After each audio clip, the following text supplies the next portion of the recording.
So what do you tell disagreeable boys? There's nothing that makes you more formidable than verbal competence, than being able to articulate, be able to think, to marshal your arguments, right? Some battlefield metaphor, to get everything in order, get all your information straight, to marshal your forces. And so, I mean, that's part of the reason that rap artists are so popular, especially among disaffected young men, black and white alike, because they're unbelievably articulate. Like, they have this incredible verbal prowess. It's unbelievably attractive, and it's associated with genuine artistic and redemptive activity, often focusing on something that's approximately the voice of the underclass, let's say, but a powerful voice, right? And it's interesting to see how many young white guys identify with that. Was it Aldous Huxley that wrote Doors of Perception? Yeah. Yeah, so this is kind of an equivalent of that, right? That you have a experience which many people struggle to articulate. You take the best of us, the one that has the most precise, most articulate, erudite language. You drop them in and you say, okay, show us what you've learned.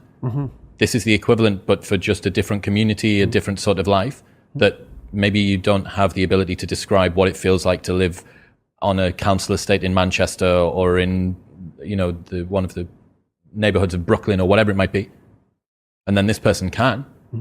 And it feels like it's your voice. Yeah, well, you still, if you're a young man, you still feel alienated from your place as rightful heir of the proper kingdom. I mean, that's an existential truism for everyone, particularly for every young man, because he is an outsider in many ways. He's young and juvenile and not very highly valued, and then is in some sense hurt by the inadequacies of the current king, the current culture, and is easily turned against it because of that. And that's the machinations of the evil uncle. That's the King Arthur story. That's the story of Horus and Osiris. It's an ancient story. It's the story of Sauron, and it's there all the time. And you see in rap music, in hip hop, all of that alienation being given an articulated voice in an artistic sense. And that's a good example of the power of verbal facility. And that's the route to, let's say, marketing education to young men. It's like, you want to take your rightful place in the kingdom? It's like, get your tongue straight, man. Get it under control in the highest possible sense. We went to a comedy club, Tammy and I, in New York, the Comedy Cellar. It's a great comedy club. And the last comic was an English guy, and he was not particularly physically prepossessing, and he made a lot of jokes about that, and it was quite funny.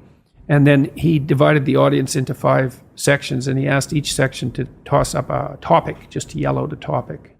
And they were like random topics like the Kennedy assassination and electric lighting before 1890. Those were 2 of the topics, and the other 3 were just as diverse. And then he put on some beats, and he did about an 8-minute rap.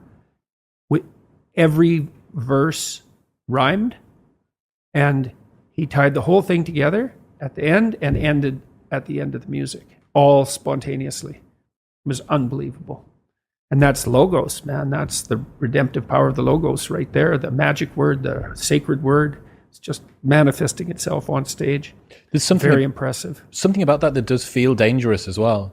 Not in a, I need to be concerned and this should be contaminated and walled off, but in a way that you think that person has so much competence that it's flowing out of them. And you almost feel competent by being around them. So but you certainly feel competent by appreciating it. Yeah. Right. Because it speaks to the part of you that is capable of appreciating such things. You think, wow, that's really something. That's an amazing display. That's an amazing thing to see. Amazing, right? A very interesting word, amazing. And you're trapped by the charisma of that. And that charisma, that's not nothing. That's a signal of something redemptive occurring. That accounts for virtually all of the attraction of hip hop and rap. It's the articulated voice of the struggling but worthy underclass. I suppose that's a good way of putting it. But those who are alienated from their rightful place. And so that verbal prowess is one of the ways they struggle up towards the light and that's a good example of that, of having that danger under control, because it's a dark genre in many ways, right? There's a real undercurrent and air of violence that surrounds that and its culture, like the punk movement in the UK back in the late 70s. Same sort of thing, but that capacity to express that in a poetic manner, in a compelling manner. Johnny Rotten was great at that. He was so intense. He worked with PIL afterwards, Public Image Limited. Is that it? Public Image? I think so. He has a song called Rise, which I used to show my clients all the time when I was starting assertiveness training with them. I'd put on Johnny Rotten's Rise, and the line in there is anger is an energy, and he's got these unbelievably intense eyes. Anger is an energy. You bet. And John Lydon, man, he could channel that like almost no one I've ever seen. He'd get that anger built up inside him, and then it was completely under control, and he expressed it in his music, and he's absolutely captivating, unbelievably charismatic. And I really liked his music, that raw anger in the music. But it was in the bloody music, wasn't it? It wasn't some random riot, you know. He transmuted that into something, you know. You can argue about the poetic merits of punk rock, although I don't think you should. I mean, I Did It My Way, Sid Vicious's version of I Did It My Way. My God, that's a work of genius. That it's so brilliantly satirical. What someone's doing is they're refining it, they're distilling it down, and then they're directing it. So I went to a powerlifting competition a couple of years ago. There was this one guy there lifting. He holds a bunch of records in the squat. And he's a normal working class guy from a normal working class town on the outskirts of Newcastle. And watching that man warm up is something else. He's got a sacred playlist. He never listens to the songs apart from when he's about to step on to the lifting platform. He's got these headphones on, and he's just walking up and down in the same way that you'd see a bull ready to go out, ready to go and chase something. And he steps out on stage, and the hairs stand up on the back of your neck.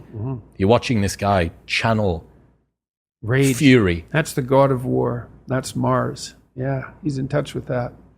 Unbelievable. And words, man. You go to war with words. And you think that's what young men should be taught. There we go. Bit of fury. I want to talk about your recovery.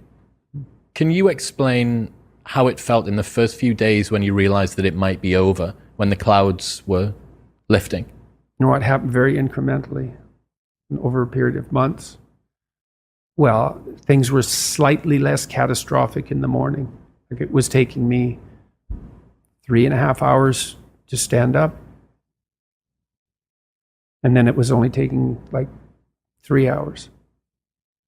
So that looked like maybe something had improved. It was very slow. Like the question about when did you get old? Yeah, exactly. One day at a time. Exactly. So, you know, and I still have a lot of pain. I mostly feel like I have a bad flu all the time, but that's way better than it was. So. What's changed on the other side of that? Do you view the way that you should be in the world different? Do you feel like you have a new purpose after being ill for so long?